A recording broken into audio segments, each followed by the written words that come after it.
Hello అండి. So అందరూ ఎలా ఉన్నారు? చాలా రోజులైంది వీడియో చేసి.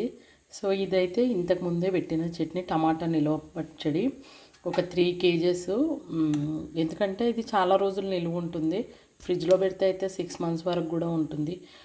మామూలుగా మనం ఏంటంటే దోశ, ఇడ్లీ, తర్వాత ఉప్మా కాంబినేషన్ అయితే చాలా బాగా అనిపిస్తుంది. మేము ఖచ్చితంగా ఉప్మా కాంబినేషన్కి ఇది బాగా యూజ్ చేస్తాం. తర్వాత వేడివేడి అన్నంలో తింటే కూడా చాలా సూపర్గా ఉంటుంది. తర్వాత పెరుగన్నం పక్కకి, సాంబార్ పక్కకు కూడా. సో 3 kgs టమాటాస్తో అయితే పెట్టాను. 3 kgsకి అరౌండ్గా ఒక 200 grams చింతపండు యూజ్ చేసిన.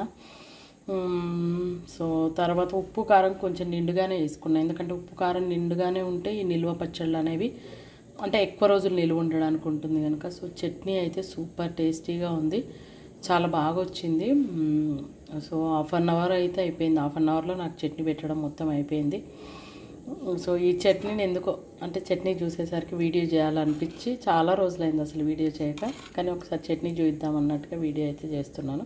సో ఇది ఫ్రిడ్జ్లో పెట్టకపోయినా 1 month అట్లాగా ఈజీగా ఉంటుంది. ఉప్పు కారం నిండుగా వేస్తే ఫ్రిడ్జ్లో పెడితే అయితే 6 months వరకు ఉంటుంది.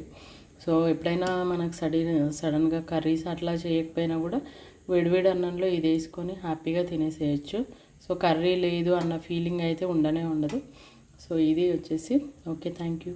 ఈ వీడియో కావాలంటే ఆల్రెడీ నా ఛానల్లో ఉంది కూడా, నిల్వ టమాటా పికిల్ది వీడియో ఉంది. So thank you so much.